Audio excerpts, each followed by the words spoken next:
Halo sahabat, salam jumpa, salam sehat.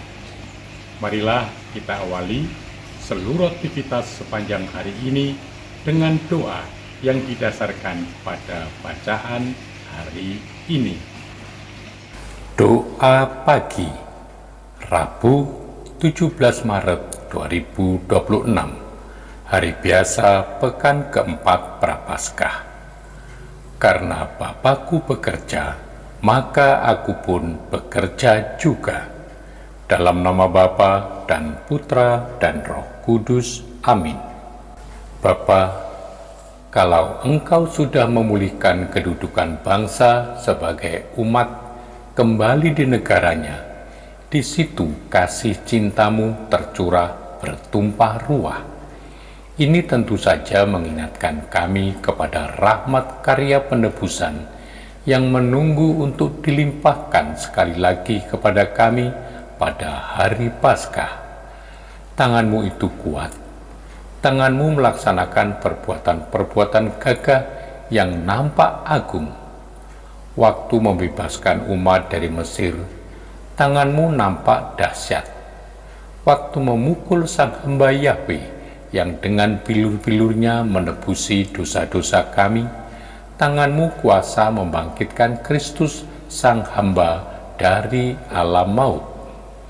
Tangan-Mu memimpin gereja di tengah serangan gencar musuh kepada para kekasihnya. Juga tangan-Mu penuh kasih setia membimbing kami siang dan malam dimanapun kami berada. Di telapak tangan-Mu, di tengah bintang dan di medan dunia, nama kami Engkau tulis sendiri. Nama kami disayang, nama kami Engkau cinta setiap waktu, di setiap tempat, di mana-mana.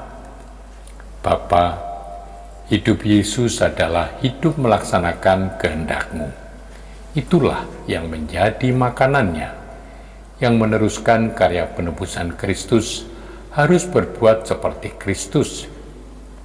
Karena Bapa bekerja, maka aku pun bekerja juga.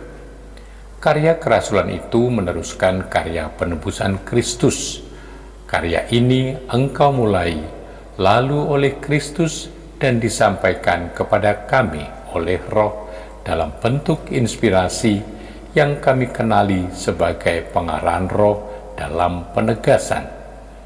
Bila karya itu tidak berasal dari Roh dan tidak dijiwai oleh Roh, karya tidak dapat disebut kerasulan.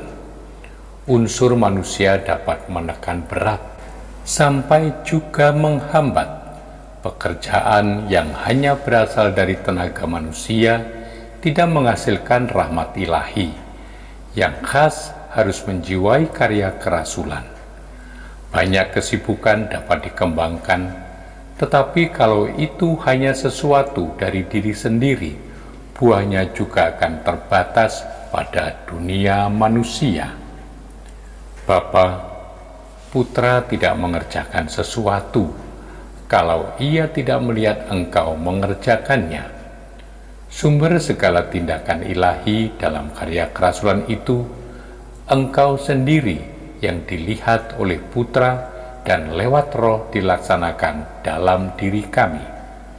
Manusia lebih merasa sebagai alat yang digunakan untuk karya oleh Roh daripada memainkan peranan sendiri.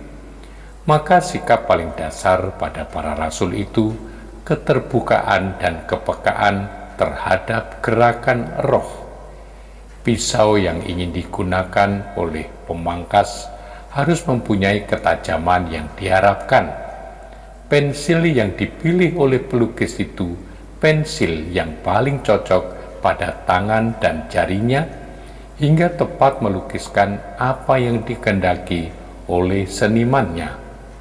Maka keutamaan yang diandaikan pada alat ialah pembenahan diri sebegitu rupa hingga tidak ada sesuatu yang menghambat, tetapi membawa kemampuan setinggi-tingginya sewaktu-waktu siap pakai.